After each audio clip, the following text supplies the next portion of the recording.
What do you think would be a perfect management team? A model that I developed called the vision triangle. And the beginnings of the perfect team is you have somebody that sits on the blue axis, somebody that sits on the red axis, and somebody that sits on the green axis. If you have those three, like a three-legged stool, you've got stability. Yeah.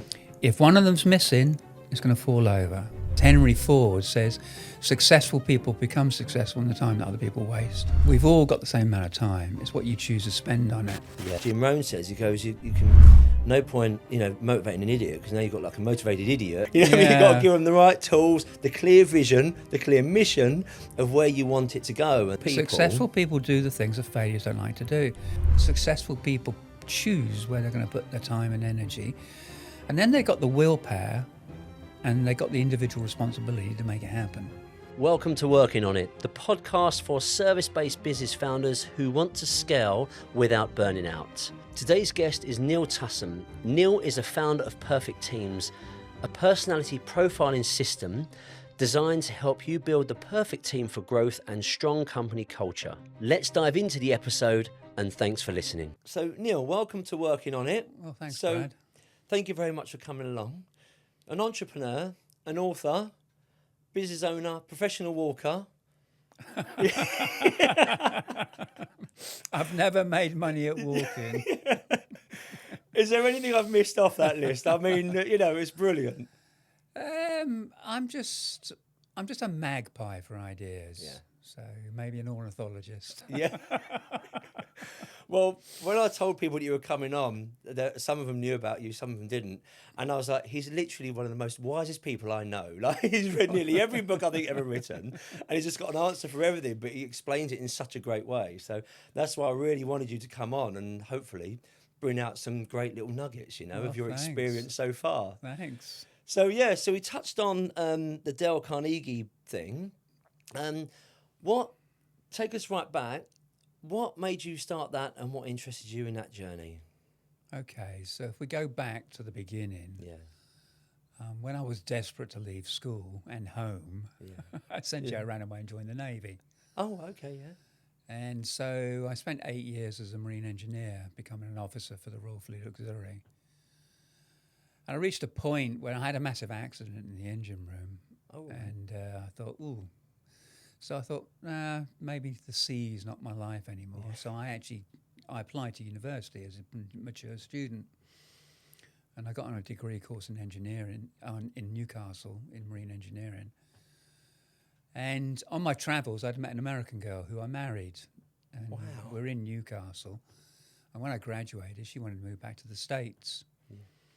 And I couldn't get a job in the States as an engineer when I started. So I ended up selling vacuum cleaners door to door. Wow.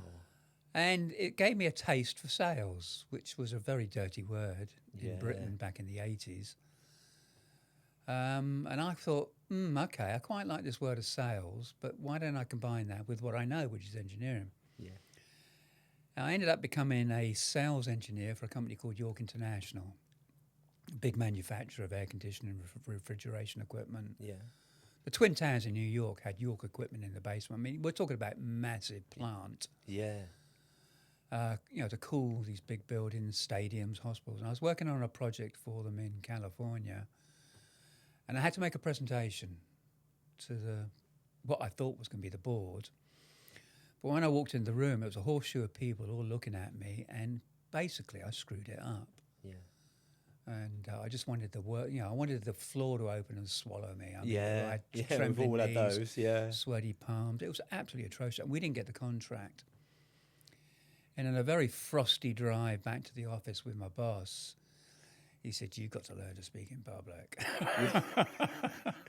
That was actually one thing I missed off. A public speaker as well. Yeah. So you've got to learn to speak in public. Yeah. So I went away and I found a couple of courses and I put them in front. I said, "I want to do that one." He said, "Well, go on then." Big lesson. Yeah. In the States, you pay your own way. Yeah, yeah. So I paid... On the way up and on the way down. I paid for myself to do this public speaking course with Dale Carnegie. Yeah. I did it. I loved it. I finished it. Back in the office one day, phone goes, the association I belong to. And the chap on the phone said, "Neil, we want you to do the keynote the keynote that they had booked couldn't turn up. I think it was some senator at the time. Yeah. And I said, okay. And I went, oh, God. But I saw it as my chance to prove that I could speak in public. And it was 350 people in the room. I was on a raised platform. Yeah. Within 2 minutes, I had the audience in the palm of my hand. Wow. I asked a question at the end. They all rose up. My boss came running up to me. Why didn't you do that at Huntington Hospital? And I can remember, as I said it, Steve, it wasn't that I couldn't. I'd never been shown how to. Yeah. As I said that, it wasn't that I couldn't. Actually, that was a message for me. Yeah. And I started thinking, I love this world of personal development. Yeah, up till then, I'd been an officer in the Navy. I had a degree in engineering. I'd worked in a major corporate as a sales engineer. Had all the corporate trimmings, company car, pension, blah, blah, blah. I gave it all up and went to work for Dale Carnegie. Yeah. And that's how I got into the world of personal development 35 years ago. That's really interesting, like you say that, because it's almost like all your previous experiences, it's like it's been a template laid out for you, perhaps by other people, like a path. But the moment you said, I need to learn this and develop myself and take matters into your own hands, you then started a new journey, your own journey, that you design.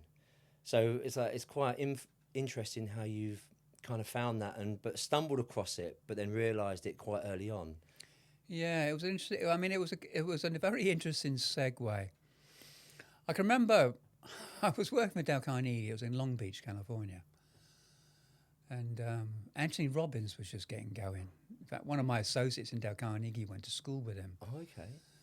He just released the book Unlimited Power. And he was starting all his courses with the firewalks and all the rest of it. And I still remember this beautiful situation where one of the Robbins guys came to try and sell the Dale Carnegie sponsor on putting us all on the Robbins program. But he made the mistake of, if you ever, what I learned in presentations is if you're ever talking, make sure there's nobody behind you. Right. Good number tip. Never have anybody behind you when you're presenting to an audience, because the audience will look at who's behind you. Okay. And while this salesman was trying to sell the sponsor in Long Beach on going on a Robbins course, tiptoeing behind him was a guy going as if he was walking over, and the sponsor just laughed. And he ended up kicking the Robbins sales guy out. That's it.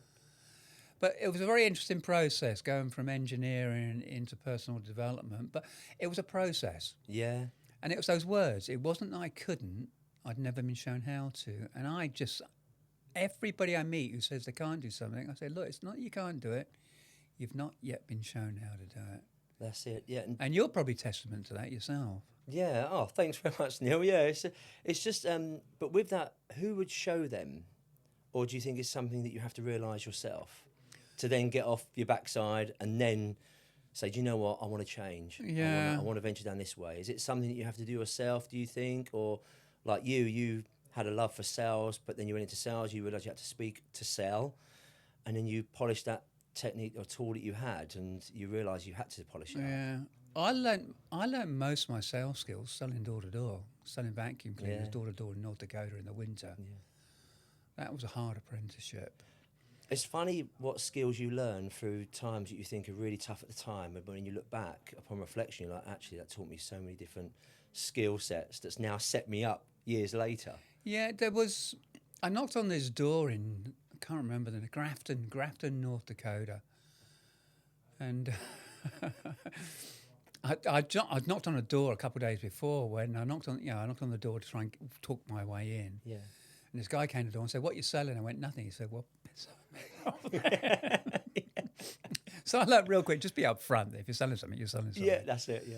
But I knocked on this door, and when people always think sales is you're pushing something on somebody else. It's not. It's a questioning process where you're eliciting what the need is. Yeah. But what I learned on this, two parties come together, there's a sale going on. Yeah. Either you sell them and listen to you, or they sell you on going away. Yeah, yeah. There's a process going on. Yeah. I can remember knocking on his door, and he gave me a little pamphlet, and I was quite miffed that I didn't get in to make my presentation to sell the vacuum. But he gave me this pamphlet. It was called The Common Denominator of Success. Right. It was written by a man called Albert Gray. And a couple of weeks later, I threw it onto the seat of the car that I was using. A couple of weeks later, I'm in Red Lake Falls, Minnesota. I knock on the wrong door, and it's the sheriff's door, and he runs me out of town because I was knocking on doors without a permit. Sounds like a Wild West. So I'm sitting on the borders of this town going, oh, God, where do I go next? And then I saw this little pamphlet because I was thoroughly cheesed off. And I picked it up, and there, smack between the eyes, was this phrase that's just been one of my mantras in life.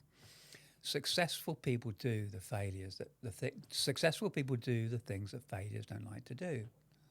That's pretty good, isn't it? Yeah. So what happens is whenever I'm working with successful people do the things that failures don't like to do. Right, so if somebody is not fit, they probably got compatriots or colleagues or friends that have done what they need to do because they've done it. That's right. Whereas they just sitting so in other words, sitting on the couch, taking the munchies, is doing what successful people won't do. Yeah. They will turn around going, actually, no, I'm not going to do that. I'm going to go do this. So it's where do you put your time and energy? Yeah. Successful people choose where they're going to put their time and energy. And then they've got the willpower and they've got the individual responsibility to make it happen. Yeah. And so over the years, I've just developed this whole, I mean, you've seen the book. It's all in the book. Yeah. I've got this we're going to come on to that in a sec. I've got this whole, not trope, I've got this catalogue of things I know work. Yeah. Just like me learning to speak in public, just like me learning to sell, just like me learning to get myself fit. It's all about what have I put my time and effort in that's brought me. And if something's happening and I'm not liking it, there's got to be a better way of doing it. And if I don't know what it is, go find somebody that can help me. Now, in the early days, I pretty much bootstrapped myself. It was all through my own gumption or through osmosis and associating with people. Then you read the books. Then you invest in the courses. But now I've got so much up here, I don't need to go on courses. I don't need to read books. And most of the books that are coming out now are just something that was repackaged from 30 years ago. Yeah, that's very true, yeah. So I said to myself 10 years ago, I'm not going to have any more input. I've got enough up here to feed on and create. I don't need input anymore. But so if you've got all of the tools and the knowledge, I'm not saying you individually, I'm sort of like saying people, because I'll come on to my own experience in a sec. What's the thing that you need to implement it? Willpower and responsibility. Yeah. I mean, I've developed a model a few years ago, which is it's called 3 spaces. That you can have a dependent space, an independent space, and an interdependent space. And I colour code them red, blue, and green. That's in your book. Yeah. And what it is, it goes back to working with people that they're in a dependent space. Now, it's okay to be dependent when you're a child. Mm. But if the child is still on the mother's teat at 55, there's something wrong. That's a very dependent place to be. So at some point, the rite of passage is you have to break from dependency and become an independent entity. And there are 5 things that an individual has to do to become truly independent. And the crux issue, we're on a podcast here, but if I were coaching you, I would keep you on the hook until you told me what that one thing was. I had a young woman, she was on the hook for 15 minutes before she came up with the answer. But when she talked and said what the answer was, bang, was it life-changing for her. Does it normally take that? Nah, most people that are, most of the people I deal with are independent entrepreneurs that have already learnt the lesson. Right. I don't actually work with very many dependent people.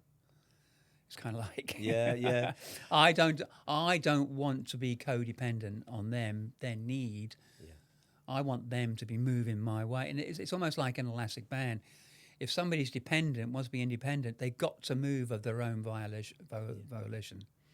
Would you say that would go inside with like comfort and outside your comfort zone? Yeah. I mean, people wanting to push themselves and people not so willing to push themselves. It's being an engineer. I see things. It's what I call state change. You can have ice, water, steam. Yeah. Same substance, 3 different energy levels. Yeah. Slow and glacial, not going to go anywhere. Free flowing, power. Do you know, I never actually looked at it like that. It's actually really good, isn't it? And what it is a lot of people are dependent and glacial, and they won't move. You could put a keg of dynamite under them and they won't move. Yeah. Because they're so dependent on the system to give it. It's what my dad called the Maltese breaststroke. Give it to me, give it to me. Yeah. But anybody that's dependent, that wants to be independent, they look at them and go, I want that. Yeah. Gosh, look at Brad. Look how successful he is. He's got this business going, all the money he's making. Look at the house he's living in. Look at the holidays he's going on. Yeah. So they're sitting there looking at you and going, I want that. Yeah. But until they take responsibility to make it happen themselves, they're going to be stuck in that glacial state. So hence the flow.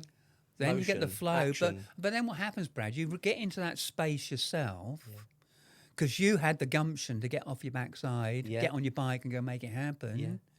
You developed a vision for yourself. You took a position. You skilled yourself up. You developed relationships. So you broke free from that glacial state and got into that free-flowing independent state. Yeah. Now, in that state, you meet other people. Yeah. But I bet in the early days, there were people trying to drag you back. Yeah, definitely. It's what I call suck back. Yeah. But at a point in time, you went, no, I don't need that energy. Yeah. And then they look at you and go, who do you think he is? Yeah. But it's kind of like, okay, you sloughed them off and you moved. Yeah. And it's almost like you have to accept that some people will only have a skill set. They'll only get them so far. Yeah. There's lots of people that are playing in the conference in football that want to be a Premier League football, but they're not putting the hard yards in like Frank Lampard did to get there. That's right, yeah. I think that's a really good way. I'm going to steal that, by the way, now, Neil. That's brilliant because you kind of got the stationary, then you've got the motion, the action. And then you got the power. Then you've got the power, but I think with that comes knowledge, experience. And that's where the great entities sit. That's right, yeah. That's where the wealth gets created. Yeah, definitely. Yeah? Yeah, definitely. And what happens is then they're able to give back to help these people move that way because there's power there to feed back into the system. Yeah. I think it's taking the decision to finally say, do you know what, I've had enough of this, I'm going to make some actions and movement and go to that next stage. But then when you're there, sometimes you get lost. I know in my experience, I've sort of travelled down some roads and I'm like, I don't know where I am, I'm a bit lost, what should I do next? And then like you say, you reach out to people. Some give great advice, some not so, but you've got to understand that you've got to differentiate between the two. But then once you've collected all that knowledge and have a clear vision, then like you say, you then inject the power, and I think that's where you make some real ground, because then you got the motive force to take you further forward. Yeah, I think experience and knowledge, I think, is just absolutely huge there. It's experience and knowledge, but focus. Yeah. It's the focal point. Discipline as well. The discipline comes back to the willpower. Do you have the willpower to keep it going? Do you get up at 5:30 or 5 o'clock or 4:30 or 4, Yeah.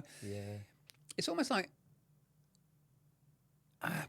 when people turn around me and say they haven't got time.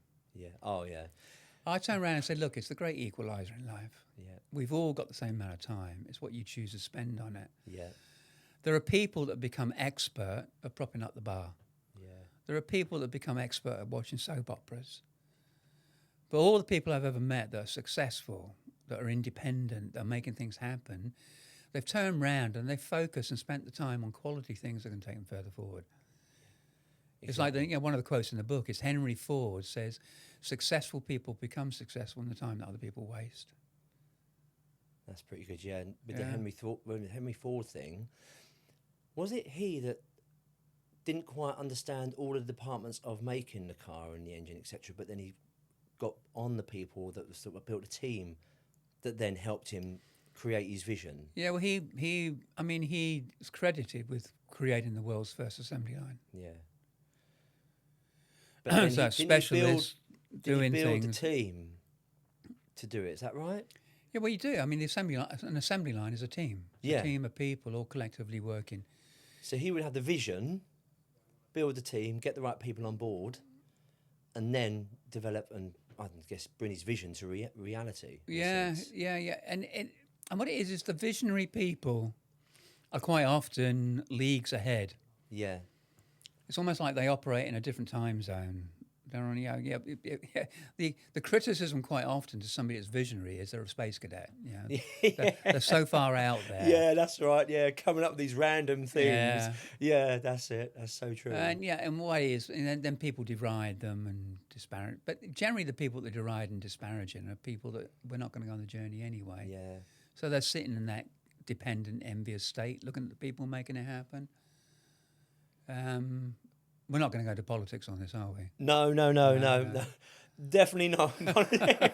We haven't got enough time for that. That's a long-winded conversation, that one. But just on the team building thing, I had a question for you, which was what kind of led you into, because you got perfect teams. Yeah. All about characters, personalities, personality types, etc.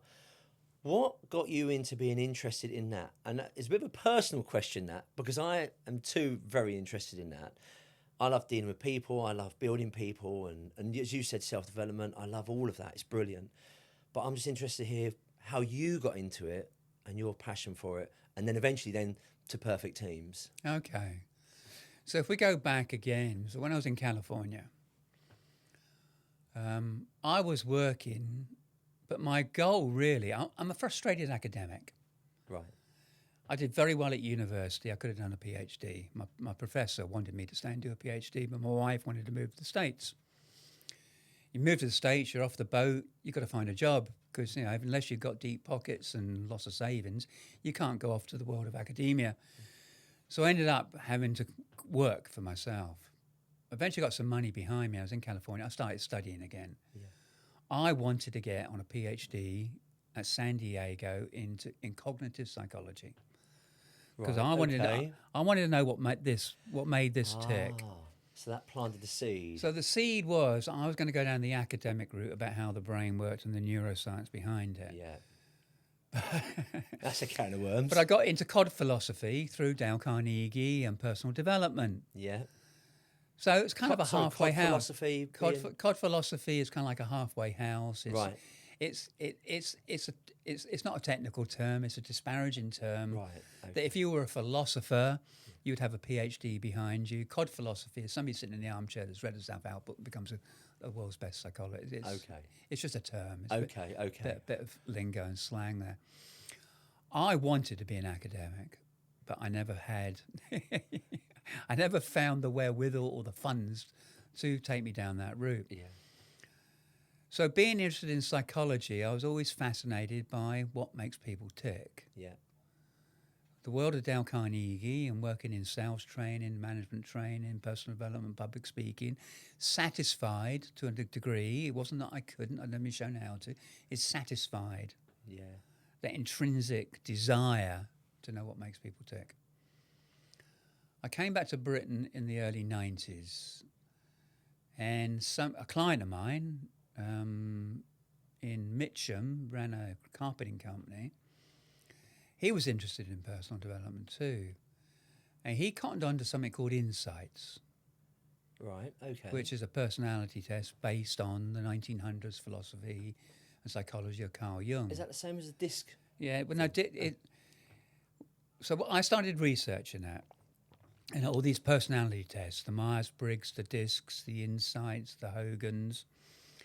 And I realised they all came from a core of Carl Jung's psychology of types. Right.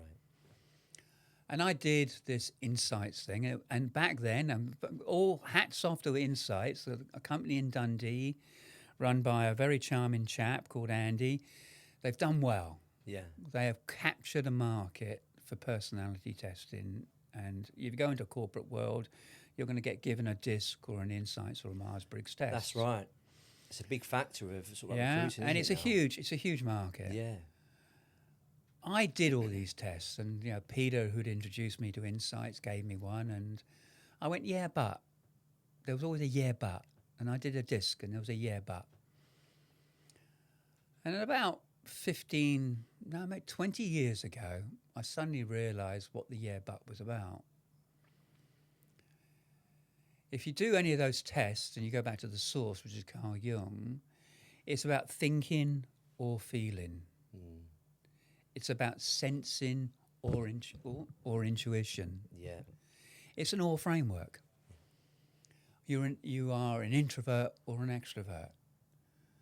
And I thought, well, actually, I can be introverted and extroverted. I do the thinking, the feeling, and the intuition. So I started to research it.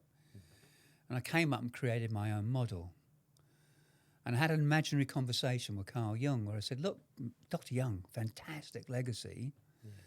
Hats off. Congratulations. Look at the industry that your book, your seminal text from 1921, 100 years ago, look at the industry that it spawned. Fantastic. Creates conversations, helps people become aware of what makes them tick, helps team leaders and managers identify the different personalities they got. I said, you've got a flaw. Your source code's wrong. And he turned back and he went, tell me more, young man. Who played his part, by the way, in this conversation? This is what's called a thought experiment. Right, okay, okay. This is me having my imaginary conversation with Carl Jung. Yeah, my imaginary friend. Put a different hat on. And he said, young man, tell me more. So I said, look, I loved your seminal text. I liked your idea that the key indicator of a person's personality is, are they introverted or extroverted? Yeah. Are they out there talking to people, or are they more introspective and taking a seat back and they go into the world of imagination? Fantastic. Yeah. I'll give you that. I love the idea that we can do thinking or feeling, the cognition, the intellect, the feeling, the heart, the empathy. Yeah. I said, where I take you to task and where I think the flaw is, you had this other thing called intuition. You called thinking and feeling rational. You called intuition irrational. I can tell you right now that if you went out and talked to 100 entrepreneurs that live in the world of instinct, they'd punch your lights out. Yeah. Calling them, you tell them they're irrational because they live on their instincts. That's right. Yeah. And what you did is you took your intuition to make your framework work. You put it against something called sensing, which when you look at it and analyse it, it's just a smorgasbord of leftovers of thinking and feeling to give you something to put against intuition.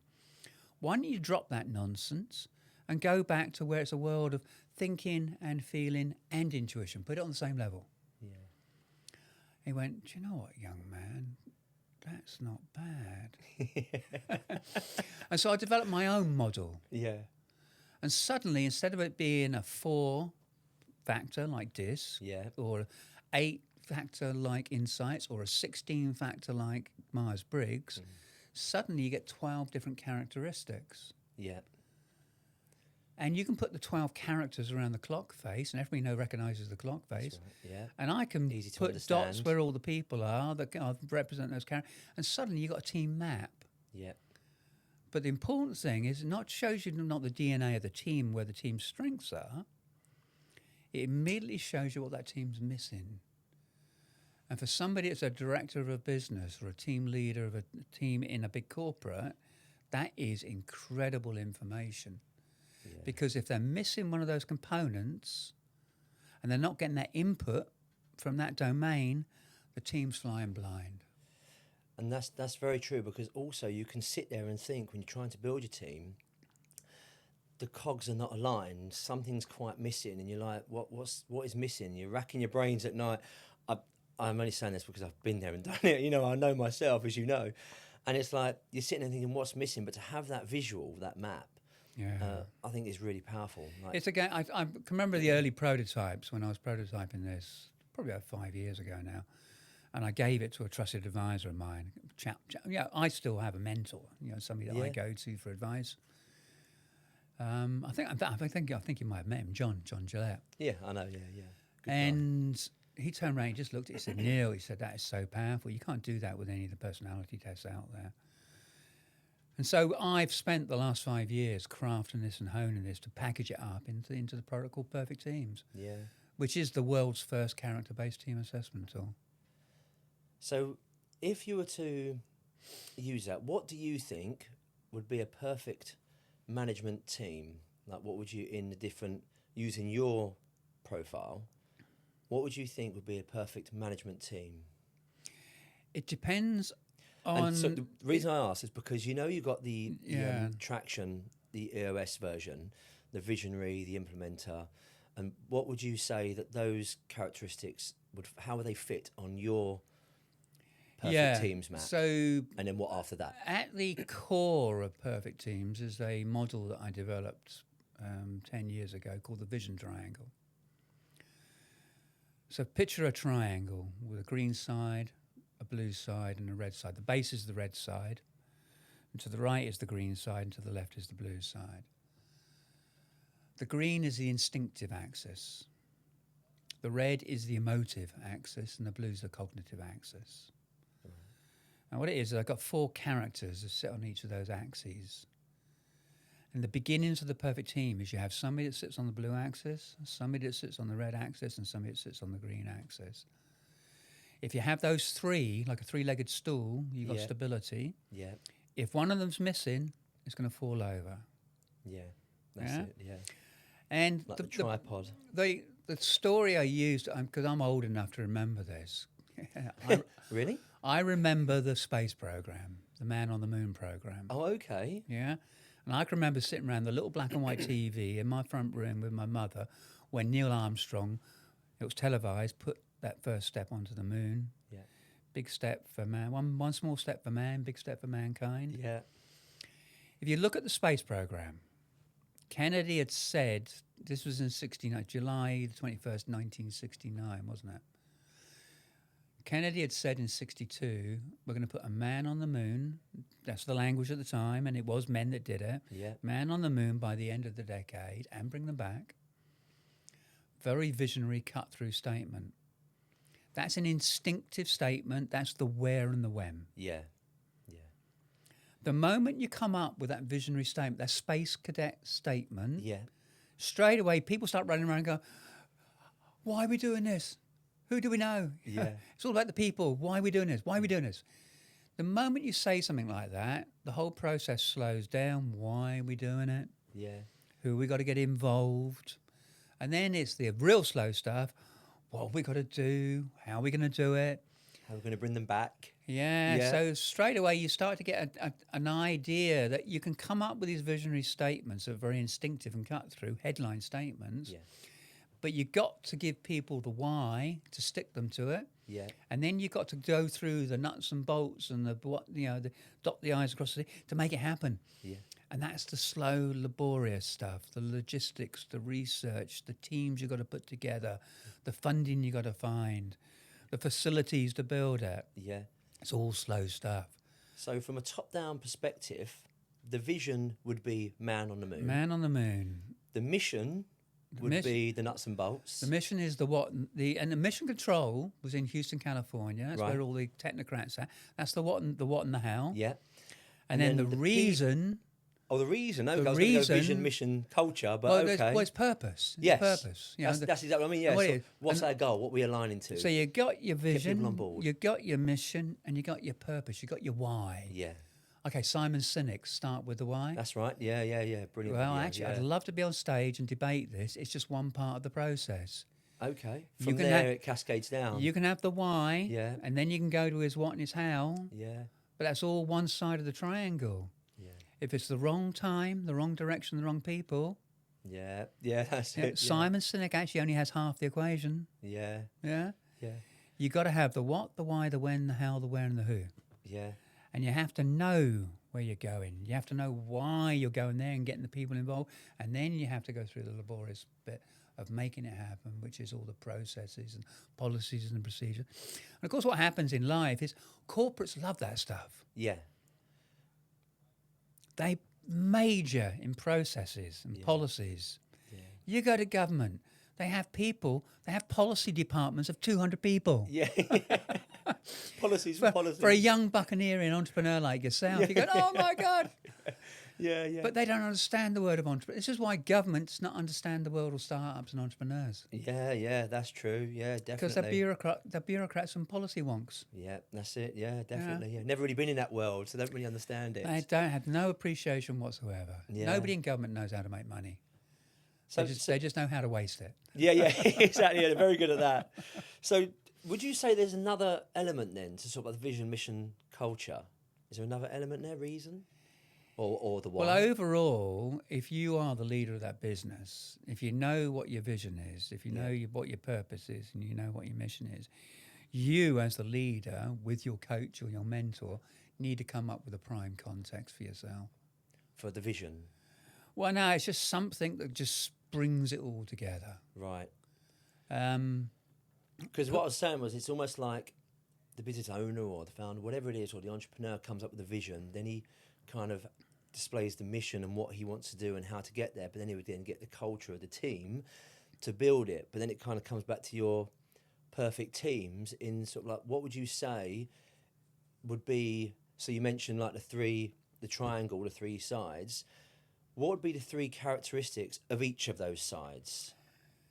Yeah, so the people the that would green fill that? side, which is the visionary component, is the when and the where.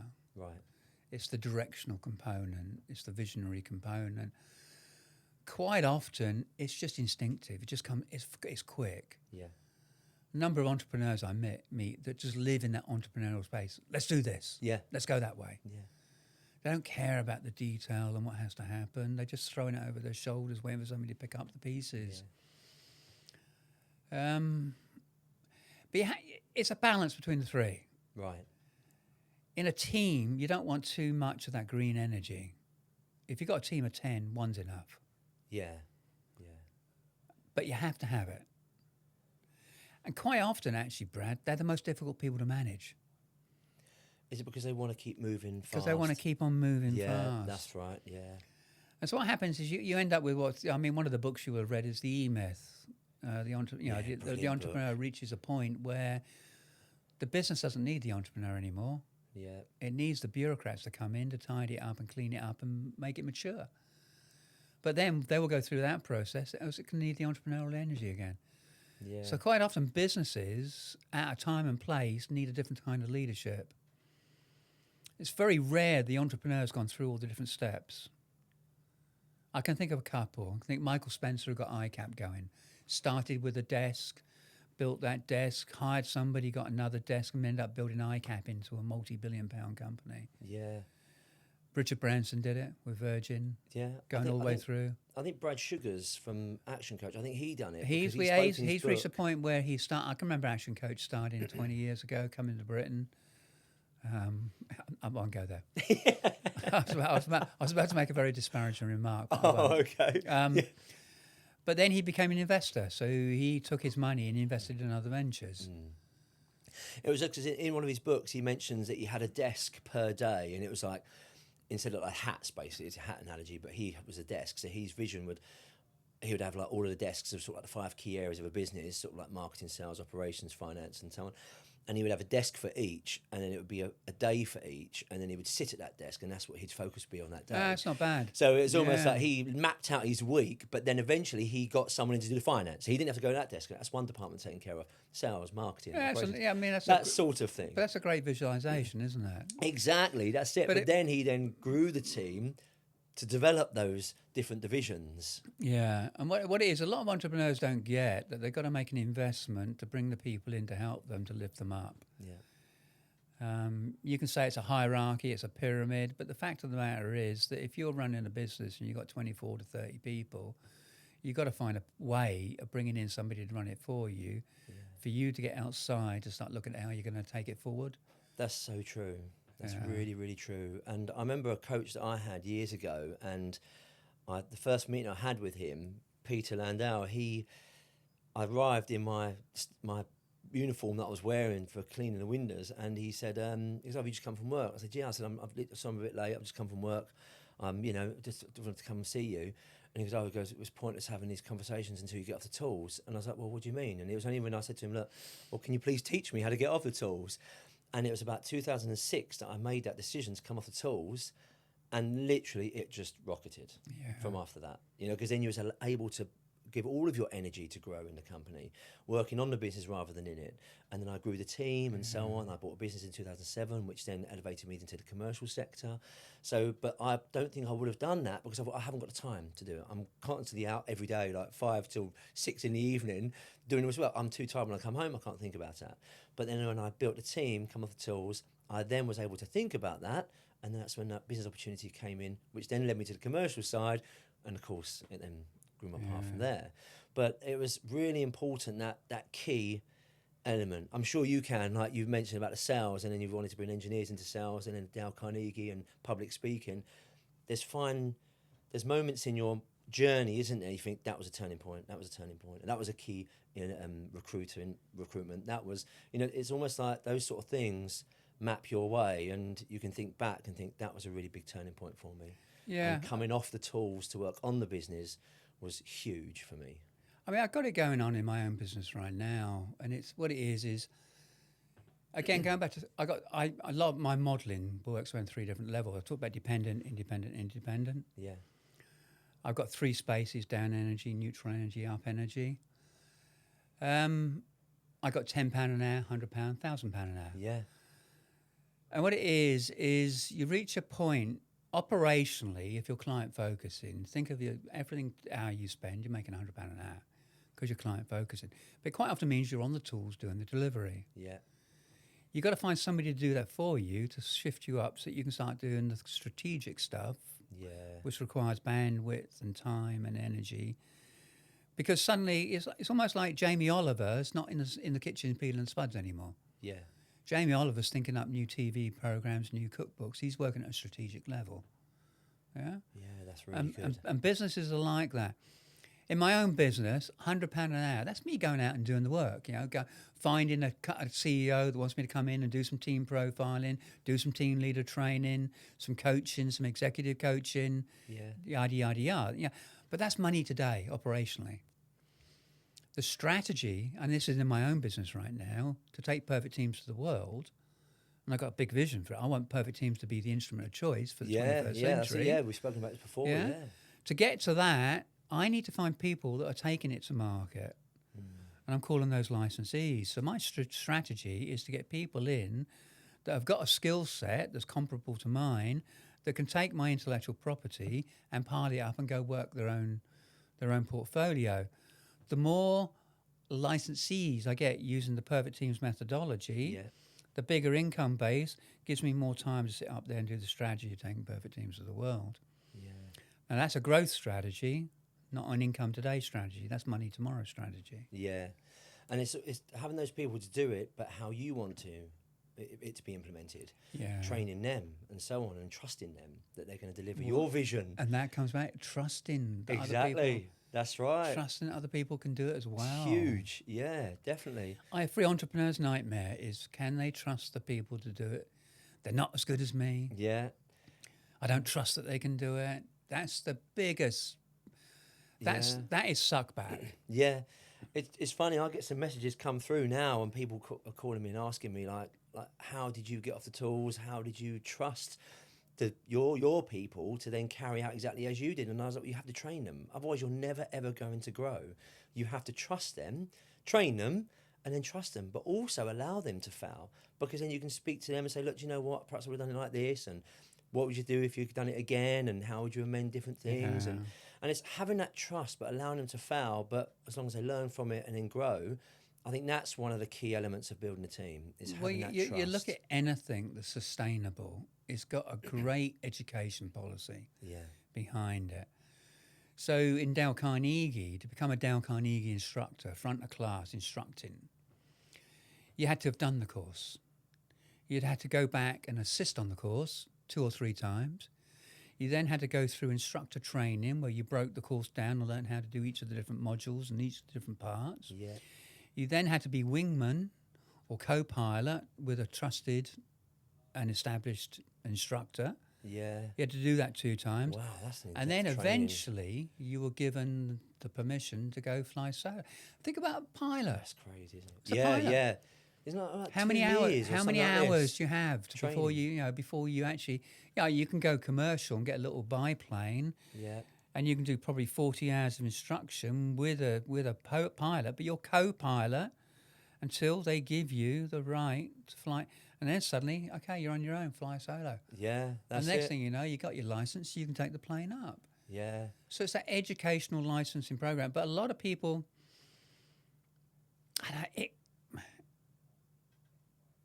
it's not political. It's an attitude. In America, you pay your own way. Yeah. That's for sure. I can remember coming back to Britain in the early 90s, and I was here to set up a business for Dale Carnegie in South London. I was absolutely horrified that people wouldn't pay for themselves to do the Dale Carnegie course. Do you reckon that's sort of like an English mentality thing? It's that dependent mentality. Right. I expect them to give it to me. Yeah. But I quickly realised the people that ran the businesses would pay for themselves and pay for their employees. So therefore they had an independent mindset of investment. In themselves. Yeah. And therefore, because they had a mindset of investing in themselves, they had a mindset of investing in the people. Yeah. But the people that hadn't got that mentality wouldn't invest. So they're glacial. Yeah. They're stuck. Yeah. Until they actually cotton on. And it's almost like, what's happened to night schools? When I was growing up, people went to night school. That was a big thing, wasn't it? Yeah. Yeah. And 2, so 3 nights. there's this societal thing in Britain. There's a mentality, well, give it to me and I'll do it. Whereas the old days, it used to be, well, get on my bike and make it happen. Yeah. And I think it's a society, we've got to break this dependent cycle and get more people recognise that if they take responsibility and invest in themselves, they will get the That's rewards. so big, isn't it? That are out there. But you know, there's a thing that Jim Rohn says, or used to say, and it was like going back to your perfect teams and making sure that you've got the right team in place. It's because you can give them all the motivation and say, look, this is our mission, this is our vision, this is how we want to go, this is who we want to join us on our journey. But they've got to want to do it, but also be equipped with the right knowledge, because as Jim Rohn says, he goes, you can, no point, motivating an idiot, because now you've got like a motivated idiot who goes and just running around and not really doing too much, but certainly motivated. You know what I mean? You've got to give them the right tools, the clear vision, the clear mission of where you want it to go, and then to be encouraged in your journey, and then have all the right ways of where to go, otherwise it's quite a fine balancing act, isn't it, of getting everything just so. But that's why I think the perfect teams comes into place, because you've done it for a lot of my teams. So it's like you've seen all their personality traits, how you should speak to them. That was interesting. And how you shouldn't really speak to them, how to get the best out of them, to speak to them in this way, how to really like deflect their energy and make them lose their energy. Then don't do this kind of thing, So that's really interesting. It gives you a blueprint. Definitely, yeah. That's why I think it's really key, really. And it's vital. designed to be simple. Yeah, well, it is that, as I say, because I know I don't know if I'm like most or what, but I like things summarised. So as you know, you'll probably sit there and read, chapter and verse of absolutely everything. I'm like, well, give me the summarised version, and then I'll just take what I need from that. But it's but when you do the one pager, but then you do the really comprehensive report as well, so it really caters for everybody. Yeah. So I think that's really, really good. It's generally the people that are in their heads that read the whole report. Yeah. I'm not quite there yet, but so author, A to Z of positive thinking. Yeah. Yeah. What made you write that one? And where was you in your headspace when you wrote that? Yeah, this is back in the early 90s. I was at a conference in York, and in one of the breakout sessions, I walked through this lobby, and there was 3 Swiss associates, and one of them said, life's all about living, laughing and learning. Yeah. And it's one of those random conversations. Now, it's in my bag over there, but I always carry a little notebook around with me. I wrote those 3 words down: living, laughing and learning. Yeah. I thought those are powerful words, living, laughing and learning. I got back to the office, and I've always got a whiteboard in my office, and I wrote the words living, laughing and learning up there. I like those words, positive energy. And I said, actually, it'd be better if I put loving in there. So I said, I made it my motto: living, laughing, loving, learning. Yeah. And at the time, I knew a chap in Croydon, at the Croydon Chamber of Commerce, who he knew Latin. Oh, okay. And I said to him, Kevin, what's living, laughing, learning in Latin? He says, Vivens, recens, and mans descends. I made that my motto. That was my motto. Vivens, recens, and mans descends. And then, being a magpie, I thought, how many positive words are there? So I started writing down all the positive words I could think of: bouncy, blissful, brilliant and beautiful, coloured, creative, dancing, dynamic, deserving, desired, enthusiastic, enthralled. And I just started famous, fun, friends. Yeah. I started writing all these positive words then. And of course, eventually I ran out of words because my vocabulary is limited. And I was living in Tuson at the time. And I'd wander into the Wheat Sheaf, which is a big old Victorian pub in Tuson. And I'd sit in the corner with my pocket dictionary that my parents gave me when I went to grammar school. Wow. And I had my little red notebooks, and I Don't started. use those anymore, the dictionaries? Yeah, I started going through it, page by page, just pulling out the positive words. Yeah. So in a dictionary, what percentage of words are positive? Oh, you're asking me? Yeah. I have no idea, but at a guess, I would probably say about 110.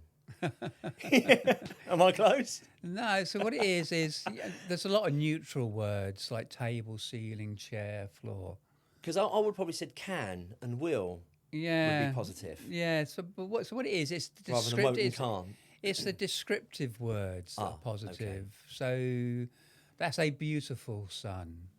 Oh, That's I an see. amazing painting. Yes. It's the adjectives. Yeah. And only less than 5% of the English language, less than 5% of the words are positive. Wow. And then I said, well, how many are negative? So back to the dictionary, got all the. Yeah. There are 3 times as many negative words in the English language as there are positive words. Wow. Well, that explains a lot. And I thought, Yeah. And I started, so what I did, I listed all the positive words, and I'm quite truthful here. I had a girlfriend at the time, and I highlighted all the ones, and I said, that's what I think of you. Yeah. It's kind of yeah. a bit of a love letter, really, a bit cheesy. And then I started to put some text around it, and I had some ideas, and before I knew it, I had a little book. Yeah. It was originally called The A to Z of Thought Antidotes, because the positive words were antidotes to the poisons and negativity. Yeah. And then I published my own copies, and I think I sold about 5,000 copies by having point-of-sale displays. And I was at a meeting, and it was another group that I belonged to, and I donated a box of books to them. And this woman came into me, and she saw the book. She said, I love that book. She'd picked up in Islington. And the guy she said it to said, do you want to meet the author? She came up and said, I love your book. Yeah. She said, can I be your agent? I said, sure, knock yourself out. Within 2 months, she had a publishing contract. She had 2 contracts, one from Simon & Schuster and one from Hodder & Stoughton. Wow.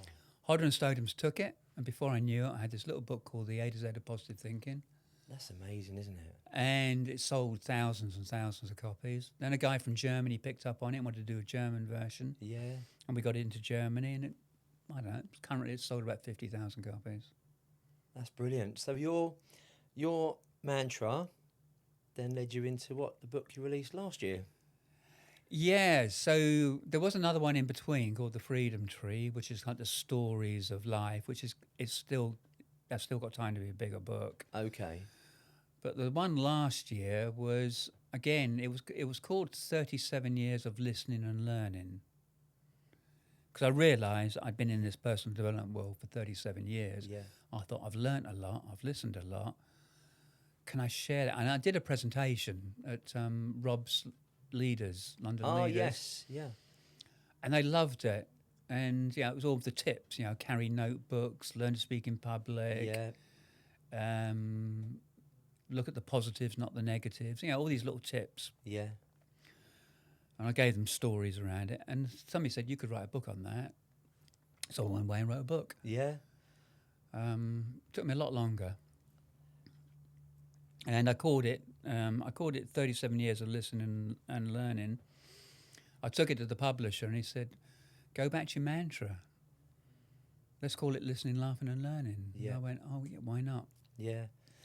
And there's about 53, I think we're up to 53 tips for life in that. Yeah, and what I like about it is the way you segment it for each tip.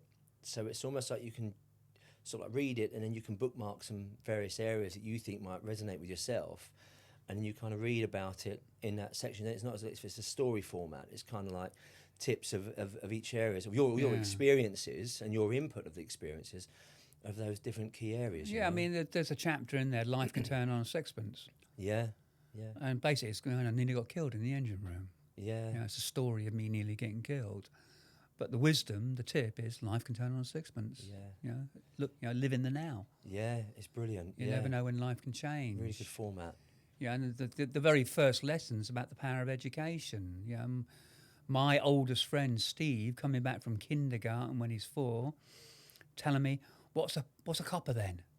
Yeah. And I just thought it was a penny. Because in those days we had pennies and they were called coppers. That's right. Yeah, yeah. And he says, "A policeman." Yeah. And I thought, "Oh, he knows more than." And then suddenly, there's he knows more than me. Yeah, yeah. He'd been educated. Yeah. You better up your game. Well, no, but it was a seed of something. Yeah, He was, he's my lifelong friend. I've known him now for over 60 years. Well, I've known him for a long time. Yeah. Well, you mentioned 4 years old, so so from 4 years old to now. But I ducked out of school just after O levels. Didn't do my A levels. He went on and he went to university. Yeah. I joined the Navy, and we still kept in touch. And I thought, he's gone to university and he's got a degree, but I know I'm smarter than him. Yeah. So I can go to university. Yeah. So that was me. I want to go to university. Yeah. Yeah. Well, it's all how part of the journey. do I make it happen? Yeah, it's all part of the journey, though, isn't it? And that's what I said. One of the wisest men I know. Because you've certainly lived a fulfilling life, which is absolutely brilliant. Well, I've got the philosophy, Brad, that everything that gets presented to you, you choose: is it a lesson or not? Yeah. The moment you stop seeing it as a lesson, it becomes a burden. Yeah. And when a positive and a negative experience, both equally. And when it becomes a burden, suddenly you're going to get weighed down by things, and you're on the slippery slope. You're not putting the work in to ascend anymore. Yeah, exactly. So, Neil, I've got 4 questions to ask. Okay. 30 seconds in answers of each. Right. So the first one is, in your view, what does great customer experience mean today? Great customer experience is when you exceed expectations. Yeah. A customer comes in, they're contracted with you to have something, delivered, or they bought something from you, but you go the extra step, you go the extra mile, you give them more than they're expecting. Yeah, that's so true. Because then that leaves a lasting impression, a positive impression on them all of the time. And they remember how you make them feel, not really what you say. You walk into a store and you got some oik that just is kind of slouching over the counter and chewing something and looking down at their phone, and you want something, you want some, and they just go, "It's over there." Yeah. It's kind of like... Yeah, definitely. Whereas you walk into another store and they absolutely delight you, they tend to you, they give you... And I can remember coming back to Britain. Yeah. And customer service. I mean, I went to the supermarket and I was appalled. Yeah. You hear that a lot about Dubai now, don't you? The customer service there is like 5, 6, 7 star. And you come back here and you're like, what's going on? Yeah. The next one is, I know you walk a lot. So why would you say you start walking, and what's the benefits for you, do you think, from doing those miles? Yes. I used to run. Right. And I was still running up until 3 years ago, and I kept on tearing my hamstring. Right. And I had to work to heal it. Yeah. I had to walk to heal it. And I just extended the walks. And suddenly, before I realised it, where I live down in Worcester Park, if you keep on walking south, you hit the Surrey Hills. Very nice. And it's just beautiful. Yeah, it is. And I found that after 40 minutes, I just got into a zone. And so I tested myself. How far could I walk? And then a friend of mine lives on the Isle of Man. I found out he'd done something called the Parish Walk, which is walking all the way around the Isle of Man. And I signed up for it. Yeah. How many miles is that? 85 miles. Wow. I haven't done that yet. You haven't done that yet? No, okay. No, that's my goal at the end of the book. Brilliant. But I've done what's called the Peel Cut-Off, which is 33 miles. But I had to teach myself how to walk continuously. I was used to walking and resting. But I've taught myself now to walk continuously. And just keep on pushing myself. Yeah. And, well, that's that out of the comfort zone, isn't it, thing again, which obviously you've many experiences and I'm learning through it. Yeah. Would you say that it's sort of like also the walking, because when I do the walking as well, I do like running and walking, and when I do, literally ideas just flood out of my head. I've always got pieces of paper and pencils. Yeah. And the most amazing ideas come to me. It's crazy, isn't it? Yeah. It's absolutely crazy. So if someone wanted to build a truly great team, what would you say the 3 key things are that they should look out for? You need an instinctive person, somebody that's going to provide the cut through. You need somebody that's going to process it all for you, that's going to be a project manager or a planner, and you need somebody there to build the culture. That's going to have empathy. Yeah, very, very good. And the final one, which is almost out of time, just quick, AI, positive or negative? Yeah, I'm positive. Yeah? As am I. Yeah. I consider it to be my master's level intern that's sitting by my side answering all the questions I can't answer. Just gives me invaluable input. Yeah, brilliant. I'm exactly the same. Like I leverage it so much. It's a really handy tool now, and it adds speed. It is speed. You can get overwhelmed with it. You can go down rabbit holes. So you have to make. It's almost like all the people I'm talking to about AI. Make sure you got a human in the loop. Yeah, definitely. And the number of times it goes off piece and you got to bring it back, you still have to manage the process. I don't trust it, but I will give it stuff to process, and I will give it. I've asked it for summaries on things, and it's just absolutely cracking what it comes up with. It's a brilliant tool. And finally, yourself. Where would people find your books? I know you've got LinkedIn. So well, the books are on Amazon. Yeah. But I'm Neil at perfectteams.co.uk. Right. It's a very easy website to find. Reach out to me, message me on that, and I'm also on LinkedIn. Brilliant. Neil, thank you very much. It's been an absolute pleasure. Thank you very much, Brad. Thank you. It's been a real pleasure. Yeah, it's great.